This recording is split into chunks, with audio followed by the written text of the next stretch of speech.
Bonjour, bienvenue dans l'édition du Grand Lyon. Une édition que l'on débute ici à Eurexpo, car dans un mois, jour pour jour, débutera la Foire de Lyon. Elle fête cette année ses 100 ans. Alors ce soir, on va faire un peu d'histoire.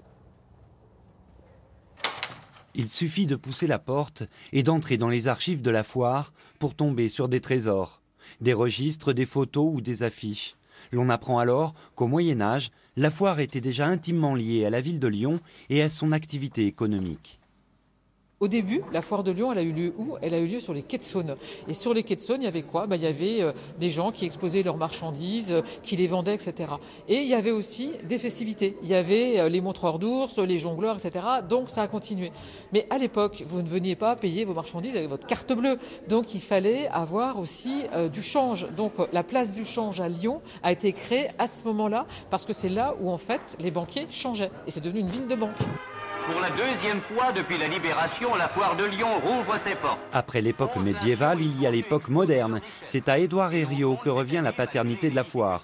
Créée en 1916, elle ne s'arrêtera que 2 années pendant la Seconde Guerre mondiale. En 1947, en pleine bataille économique, il en contemple la réussite.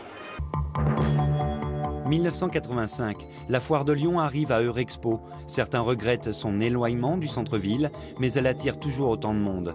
Ces 20 dernières années, le chiffre de la fréquentation tourne autour de 200 000 visiteurs. Chaque année, elle propose des nouveautés. Pour les 100 ans, ce sera un espace Made in France.